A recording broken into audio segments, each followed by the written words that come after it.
Hey there folks, welcome to the Green Vlog. Today is the 23rd of May 2015. Oh my god, May is going so fast. So much time is going so fast. I can't believe how quick it's going. I got a wired mouse and the wires to reel up because there ain't enough length to keep it stretched. Anyway. I suppose the most important thing I've been doing lately is in our back garden we got really high trees. Like one of them is about 3 times the height of the house, and we've been chopping them all down trying to get rid of them, which is quite sad because I like looking out, especially in the snow when the trees are all covered. You see all the little squirrels and stuff running around, and it's amazing to watch it all. But we're getting to a point where when it was really windy, like stormy, you would see the trees sort of really bend and you'd think they were going to fall over. It wasn't just our family who thought that either, there was a couple of the neighbours saying about it, so they're taking them down. The thing is, a couple of us in the family took down a couple of the shorter ones, which was fine. Then we tried to see how much it would cost us to get the taller ones down by a professional. It was really expensive, it was like £1,000 to £1,500 or something for, I think it was 3 trees, the 3 tallest trees. So we said no.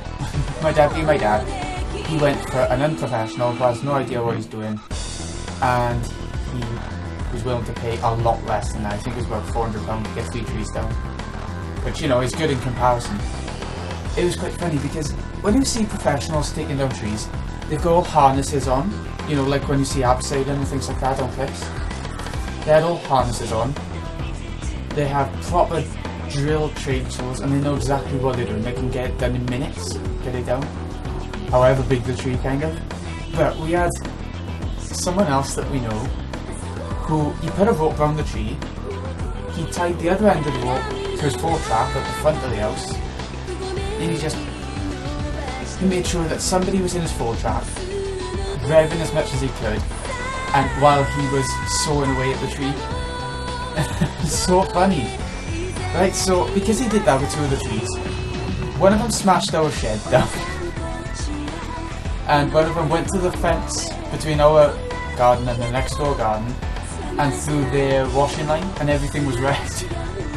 It was loud as hell, that crash. It was amazing. But yeah, he wasn't willing to do the 3rd tree, and I don't think we wanted him to anyway, because that's the massive one that could go through any number of houses around here, as well as the main road around the back. So, I mean, so now we've got to pay a bit more for the actual professional to come in and do the last tree, which is a huge one. We're not getting rid of them completely, because it looks really nice. We're getting them down to like quarter of the size, and then they can grow a bit more, turn into proper trees again. Within like a couple of decades they'll be proper trees again. I think that's about how long trees take, and that's about it really. Now, we've cleaned away all the crap, all the massive logs and everything, and all the neighbours are coming around and sort of taking logs and stuff. It's so weird. We become popular when our family doesn't really socialise with the families around us that much. We do with the next door neighbour and the next door neighbour down. But it's not sort of area where everyone talks to each other, you know? It's a quiet place where everyone keeps themselves most of the time. But now that people can get free logs and stuff, and we're gladly giving them away because we don't want them. It's clutch, isn't it? Gladly, kind of. So there's that. That's the main thing that's been going on. What else? Oh yeah, I bought this. It came this morning, Final Fantasy X 10.2 HD for the PS4. I've got the PS2 version already, which is perfectly fine if you just want to buy a cheap version which has all the good stuff of the original. You know, it is the original. It has all the good stuff in it. But I also got the Vita version, so I can go portable.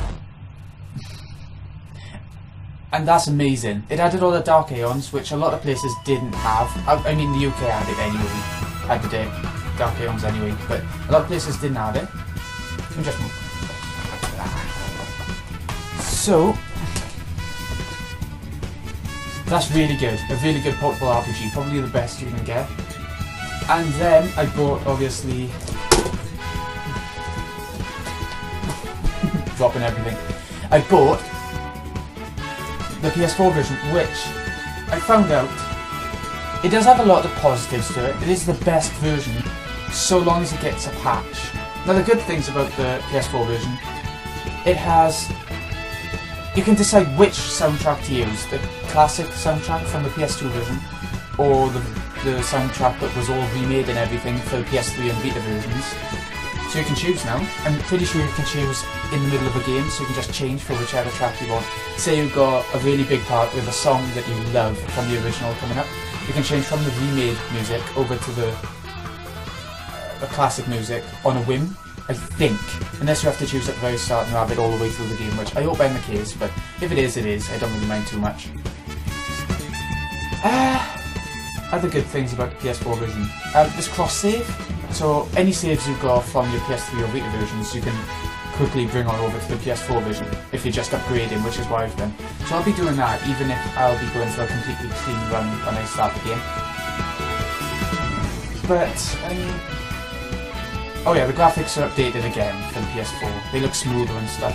It's not as drastic a change as from like a PS2 to the PS3 and Vita, but it is a notable change from the PS3 version. So it's worth, I think it's worth updating. Probably once it's cheaper if you've already got a PS3 or Vita version. But I got it just because it was a limited edition, and I found it for just like £1 more than the normal edition, and it was running out of stock, so I panic bought. That's what I did, I panic bought. So I got it. Anyway, the drawbacks of the PS4 version right now, which I'm hoping will be patched, even though Square haven't said anything about it that I know of. There's one problem, the RNG, the random number generator, which means that it's fixed. It's not as random as it should be. You could have a set number of battles. You were going to have a set number of battles along a certain pathway with the same enemies in them every time. As in, it's not completely random encounters anymore on this version. Which means that it could be easier because you know what's coming. You can sort of plan ahead on what's coming and know what enemies are coming, so you can plan. That's what I'm saying.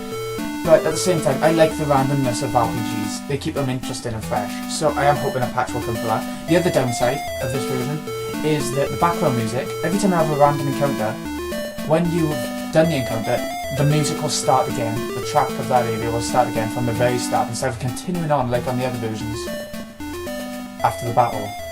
So it all starts again. You might not even get a chance to hear the whole track if you're in an area with a high encounter rate. Unless it was just stand still, which would be weird. So they're the two things I want them to fix, and I'm not going to start the game until they've patched it. I might just start it to see if it works and everything. It should work, and we'll see. So I'll be keeping an eye out to see if they do get patched. That's all. And I hope they do.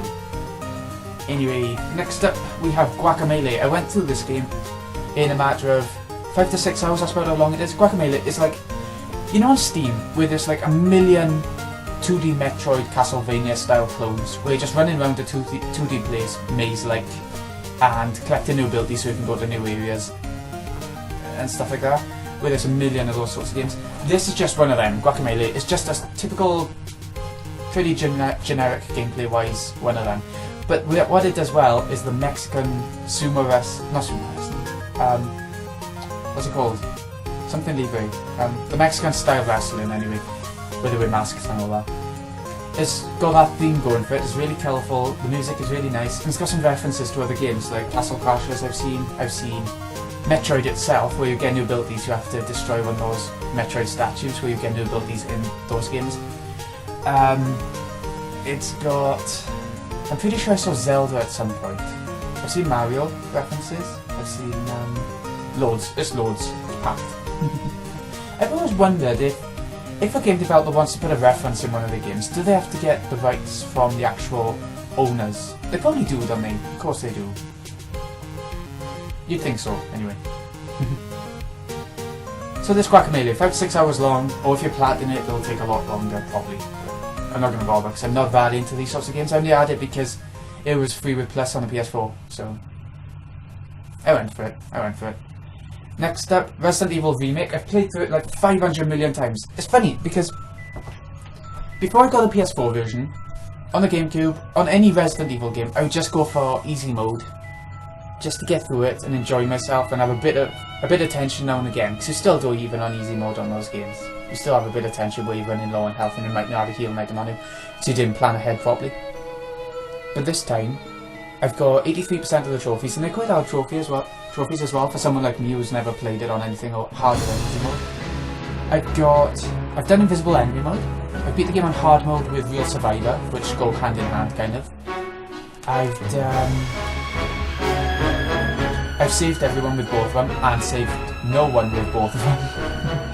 I've beat the game in 3 hours on invisible enemy mode, which I did on very easy to be fair. I gotta do it again on normal mode to get the last weapon, to get a trophy for having every weapon.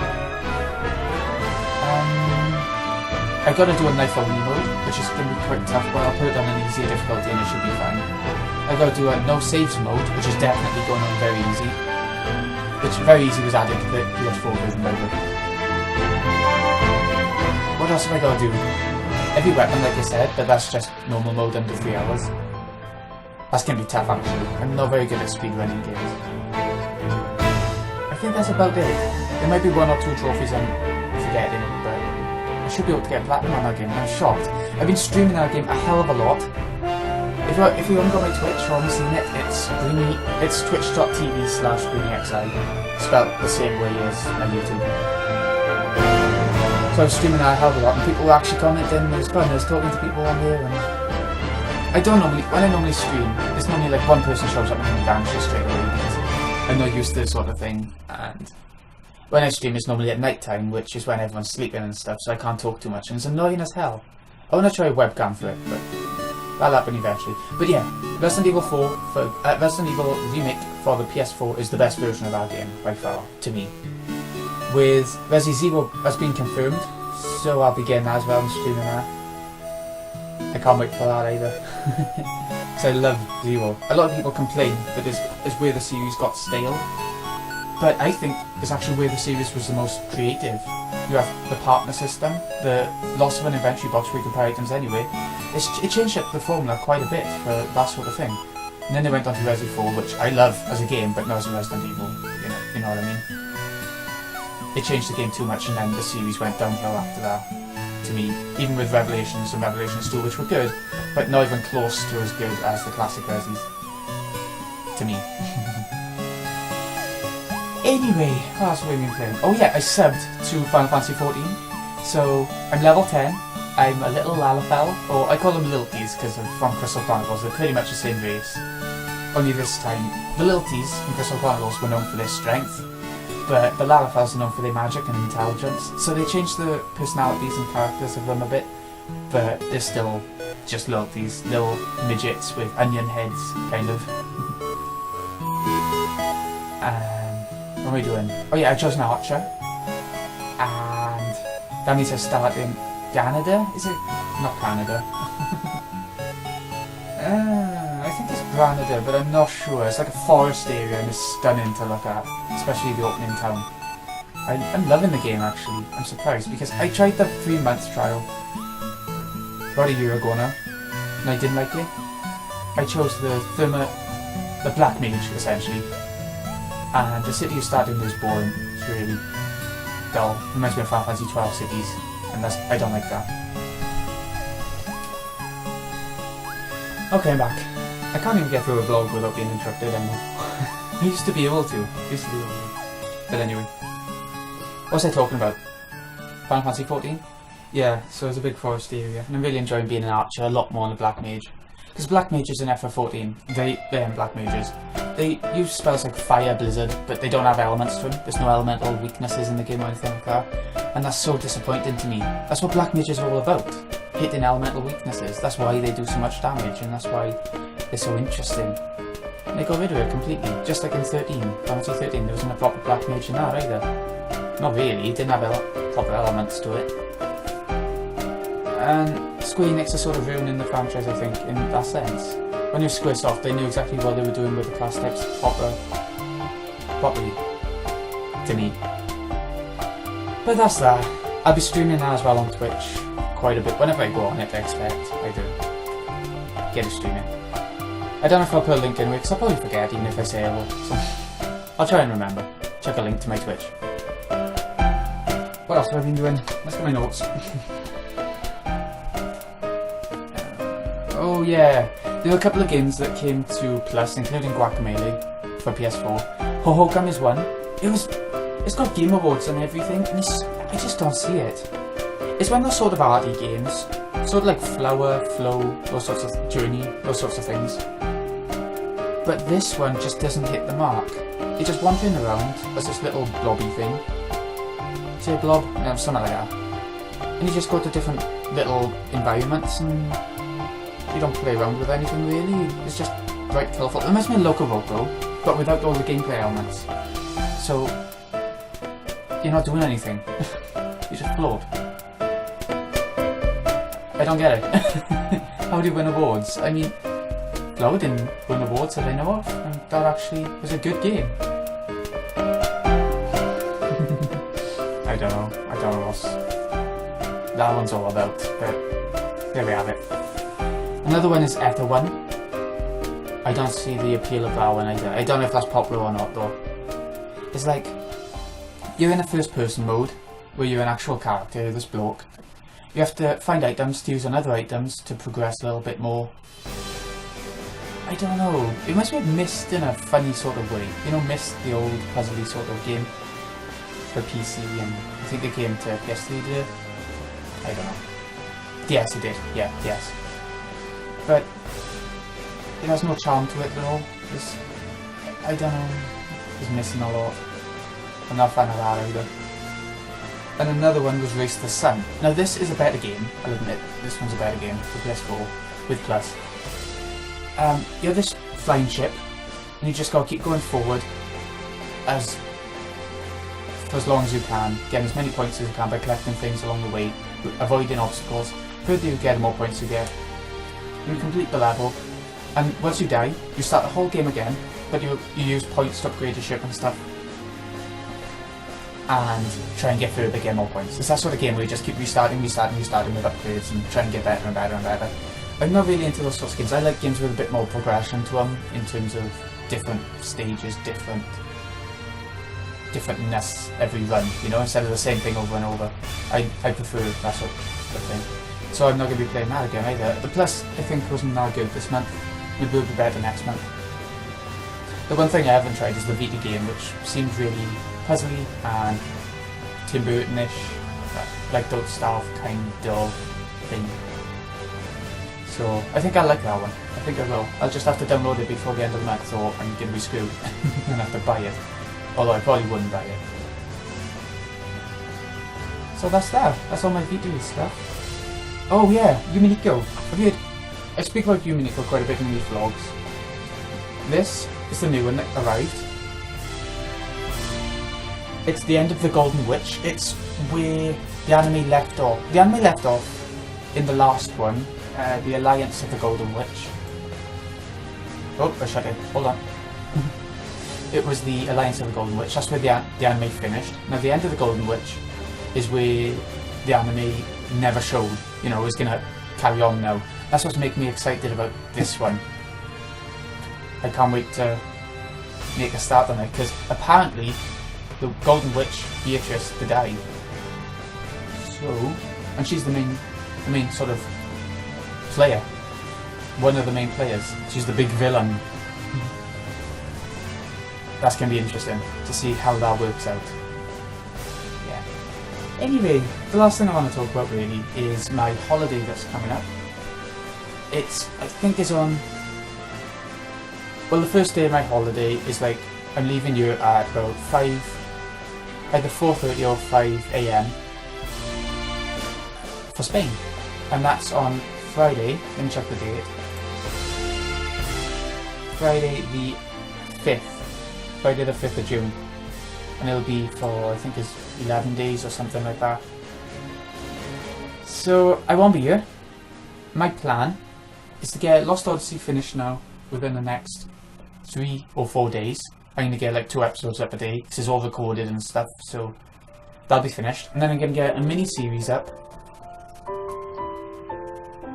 which should take us up to the end, to my holiday. Should take us up to the holiday. And then I'm going to have a break for the holiday. I'm not going to have anything auto-upload or anything like that. I'm going to have a proper break, clean break.